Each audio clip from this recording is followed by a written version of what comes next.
So there were two levels. With the father, Hmm. he is unable to contain Hmm. Hmm. a hurtful, painful feeling. So he gets rid of it, right? He Hmm. makes somebody else feel powerless.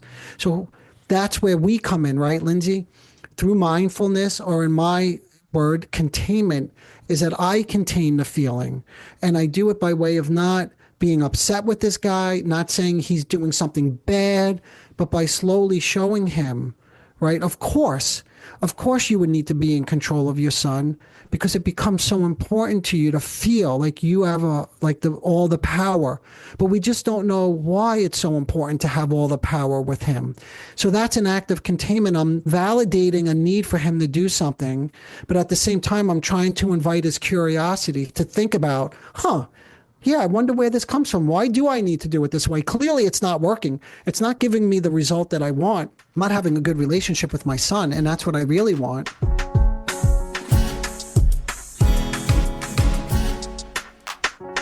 Hello, everyone. Welcome to the Narcissism Decoder.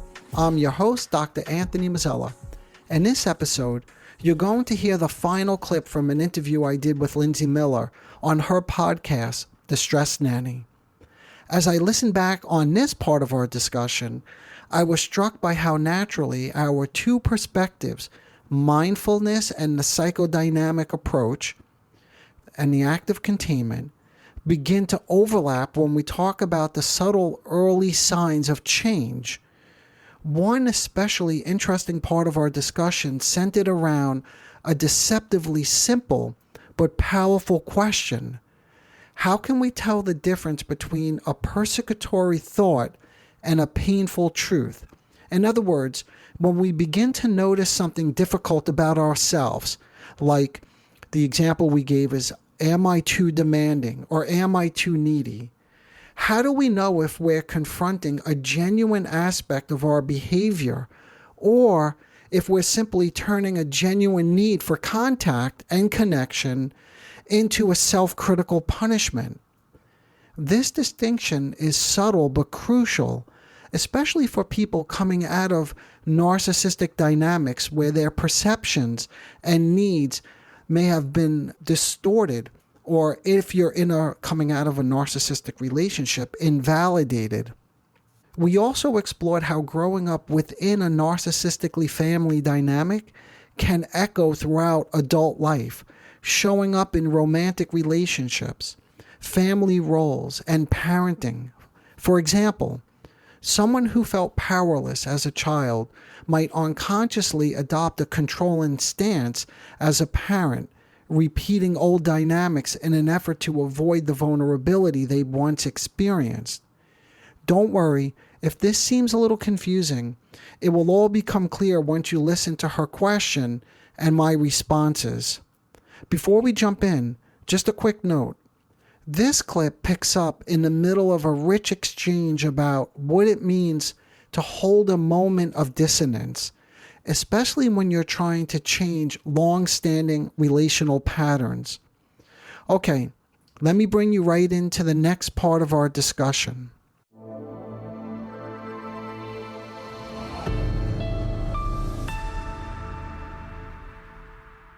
In terms of, it's one of the reasons I love mindfulness is I feel like it's like the front line response, like on a day-to-day basis as we're working through whatever it is we're working through, sometimes with a therapist on a bigger scale, sometimes just in our house with our kids, sometimes at work, so, right? Like whatever the setting is, sometimes in a relationship, like we may need to call in the experts, right? Mm-hmm. And then we may be able to get quite a bit done using our mindfulness tools, right?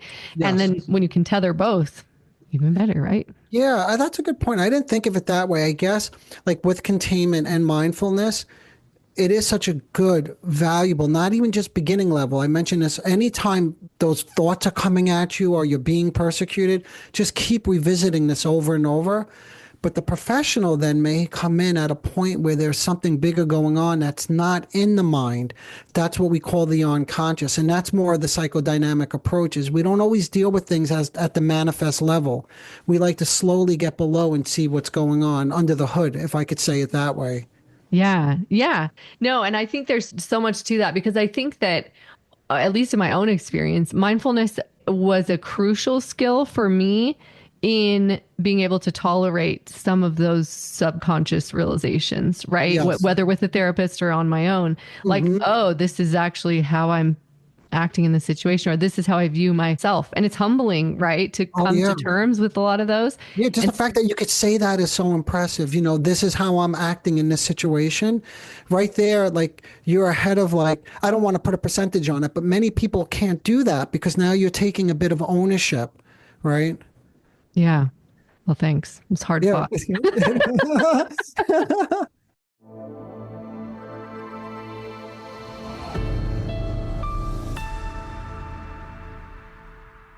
Well, people ask, like, can a narcissist change? That's like a common question I get, right? Yeah. And the question is always like, who knows? But there are certain signs that suggest if they could change or not, and that is one of the first signs is can they take any responsibility that they play a role in whatever problems are going on in their life or in their relationships, or that the fact that they were fired from their fourth job now, can they take any responsibility at all? And if the answer is no, then the prognosis for change is very limited.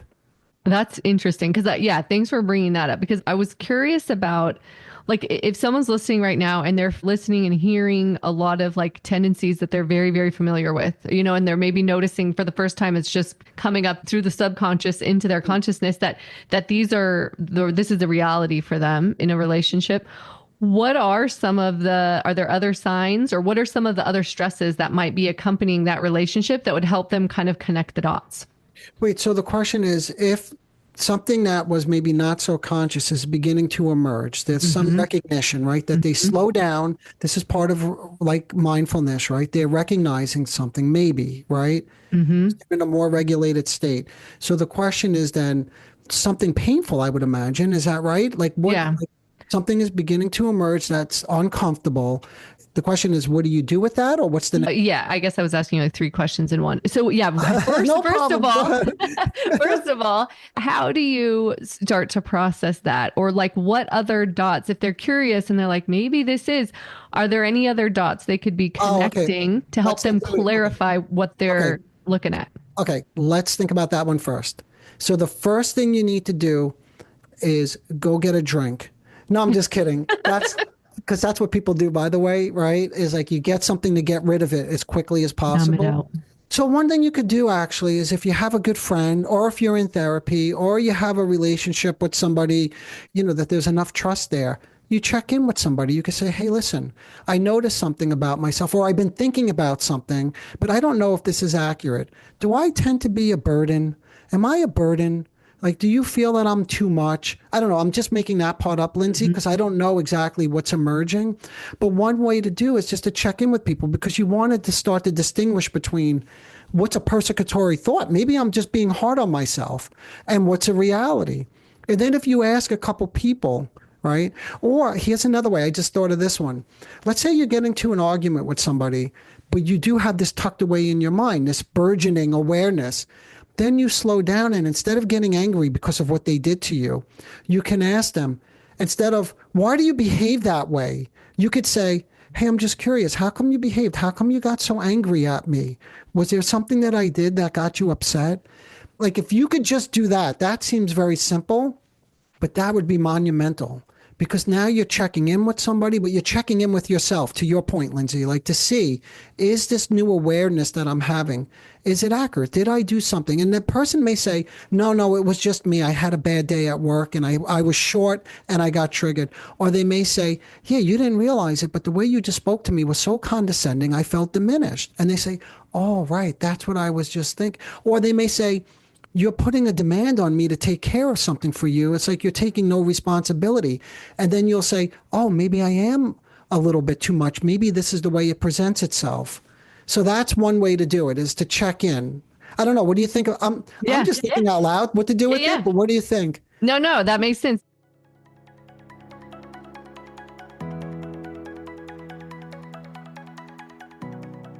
I think that there's so much value, like you just said, in referencing someone else, right? And be Mm. like, is this just because I think sometimes we can get stuck in, like you said, maybe a more negative view of ourselves Yeah, like a and worry, persecutory thought. Yep. yeah, worry about things that aren't real. But I think being Yes. able to reference out and then also being able to just in the moment mindfully approach an interaction. In our house, we like to have redos. Can I Mm. get a redo on that? If we've approached it and we get the feedback that maybe our tone was off or there was some other way we could have said something, asking to kind of repair in that moment Yes. can be so supportive. I like that. I like that.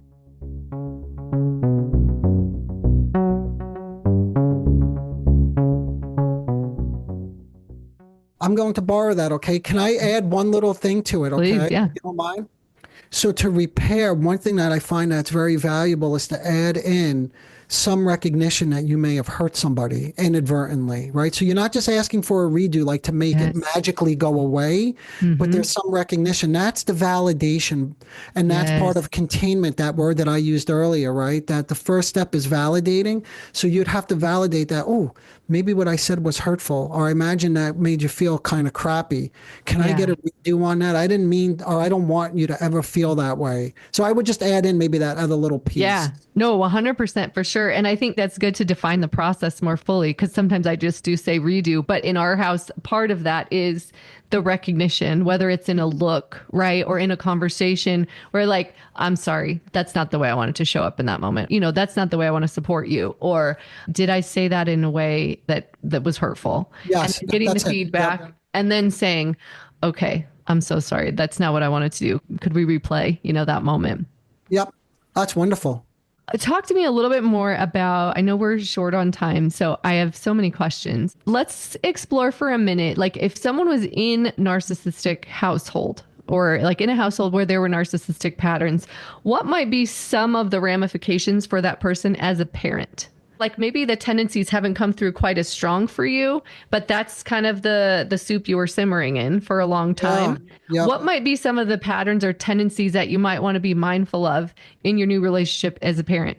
Yeah. So just again, like a prototypical example, because this is so common in people who have these narcissistic traits, is they grew up with a father who was overly domineering, controlling, and often left them feeling like, especially in a father-son relationship, with a sense of powerlessness, because the father himself always needed to feel in control. That doesn't mean there was necessarily physical violence. It doesn't need to be. It's just a constant sort of wearing away at your confidence, right? Yeah. Constantly. So no matter what you do, you're not actually doing it right because the father always knows best, right?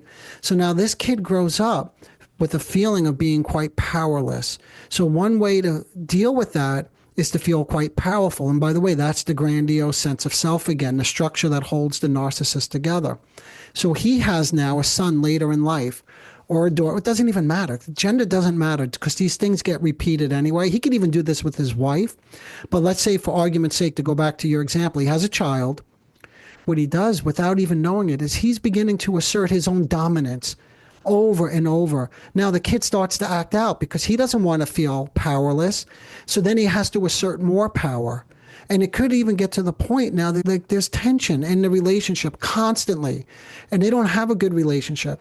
And sometimes things may even get physical when he's trying to force his child to do something his way, but always not aware, thinking that my kid is just acting out. Look at the way my kid misbehaves. He's so defiant. He doesn't listen to anything I say, right? So that's one way that it could get replicated later in life, is you inadvertently, without even knowing it, become the father that you had, right? In order to get rid of a feeling of being powerless. Of course, it feels much better to be in control, you know? Yeah. Yeah. I think, again, let's just circling back to the idea of containment here as we close. Like, I think that story illustrates so well the importance of that concept, right? Mm-hmm. Like that gentle awareness. And I think as we work through those types of moments and find ourselves in situations where like we may not have responded to something in a way that's congruent with how we would like to be, or we're starting to Yes. just have this burgeoning awareness of how we Yeah. are, how we are showing up in relationship or with kids, that we honor the moment of awareness. Yeah, and that's just to use that word just for a moment. containment, right? So in this example, I'm not sure exactly where you meant the containment was, but what's happening with the father, so there were two levels. With the father, Mm-hmm. he is unable to contain Mm-hmm. Mm-hmm. a hurtful, painful feeling, so he gets rid of it, right? He Mm-hmm. makes somebody else feel powerless. So that's where we come in, right, Lindsey? Through mindfulness, or in my word, containment, is that I contain the feeling. And I do it by way of not being upset with this guy, not saying he's doing something bad, but by slowly showing him, right? Of course, you would need to be in control of your son, because it becomes so important to you to feel like you have all the power. But we just don't know why it's so important to have all the power with him. So that's an act of containment. I'm validating a need for him to do something, but at the same time, I'm trying to invite his curiosity to think about, yeah, I wonder where this comes from. Why do I need to do it this way? Clearly, it's not working. It's not giving me the result that I want. I'm not having a good relationship with my son, and that's what I really want.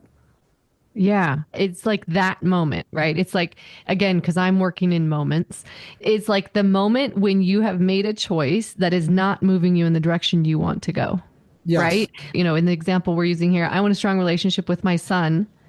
This action, like when you can even just hold a minute of Yes. the dissonance between Yep. what you want and how that's playing out currently, I feel like that's the powerful space where like you just plant a tiny little seed of change right there. And then, like you're saying, you get the help that you need, or you work through some of the things that are coming up for you in a safe place, not like taking it out on your, right? Like we're not projecting on the kid. We're not asking the kid to carry this like generational burden forward. We're like, no, no, no, Exactly. no, Yep. no, that's actually going to stop here, right? Yep. That moment, that mindful moment, which we can then work on in a containment safe space with a therapist. Just can I add one thing? Yeah, yeah. Thank you so much for bringing it back to moment. I told you earlier that I really appreciate you describing mindfulness as moment.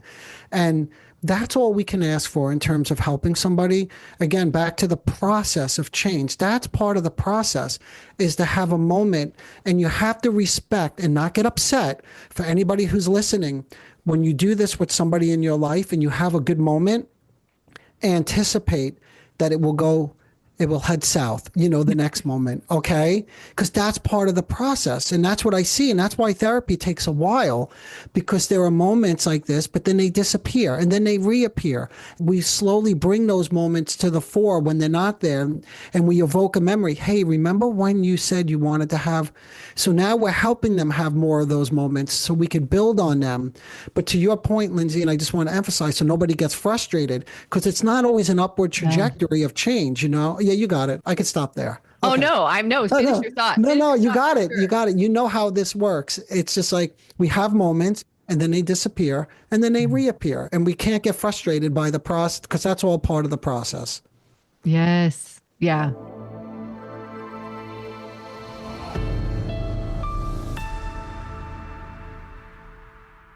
One of my clients this week, we were talking through a scenario that she was in, learning to ride a bike. And learning to ride a bike is challenging. And especially when you're little and you fall off a lot, Yes. But we were talking about how like small gains aren't negated. So like taking off one training wheel, but not being able to take off both yet, that's still a win, right? Just because you can't ride with both and you backtrack a little bit, that doesn't mean you don't get to take the success of the one training wheel, right? And I am in a situation where I'm working with that like growth mindset on a much different level, right? Riding a bike is very different than rearranging an entire relationship. And also it's a universal principle, right? Is that like when we are making these gains, they're going to come with moments where we're like struggling. Yes, And then yes. as we continue to engage, we over time can see the progress, but in the moment, it's often kind of ugly. Now, listen, I said it earlier. I love your metaphors. One was with the park. Remember Central Park? Yep. Now you bring in a bike, something, again, very close and dear to my heart. So we can use that metaphor and say, in a way, it is as complicated as having a relationship. Because let's say you want to ride your bike really fast and you want to get stronger on your bike. Same thing. It's not an upward trajectory. There'll be moments where you're training and you're doing well and you're competing and you're winning, or you're doing, and then you get sick or you get an injury. The sign of a true athlete, like a true relationship, I'm not even just talking about sport right now, Yeah. is to be able to tolerate those moments where the trajectory is no longer up. It could be down. And those are the hard moments, but those are the signs of a true relationship athlete, to stay with the metaphor. Yeah, yeah. And I mean, the thing that I like to reiterate is that those, like, you don't get resilience without those moments.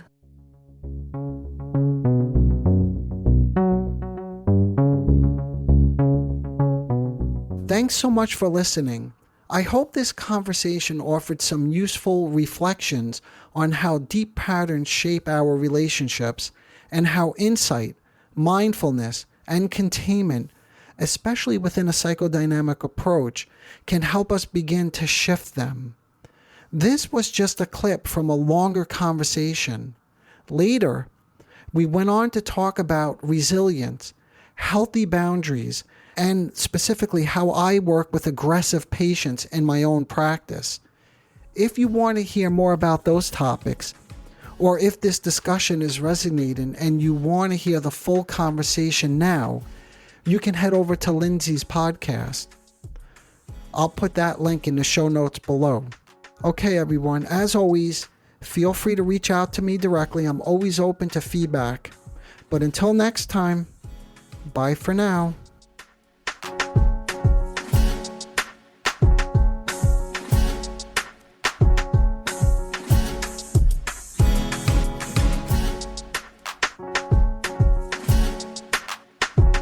Disclaimer alert. The Narcissism Decoder podcast is provided for general information purposes only. The content presented in this podcast is not intended to diagnose, treat, or cure any psychological condition related to narcissism.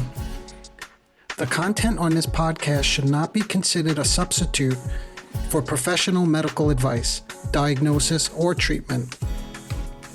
For specific advice pertaining to narcissism or any other psychological condition, you could reach me directly. I am an experienced mental health practitioner who is always taking on new patients. If you would just like a consultation, I can do that too.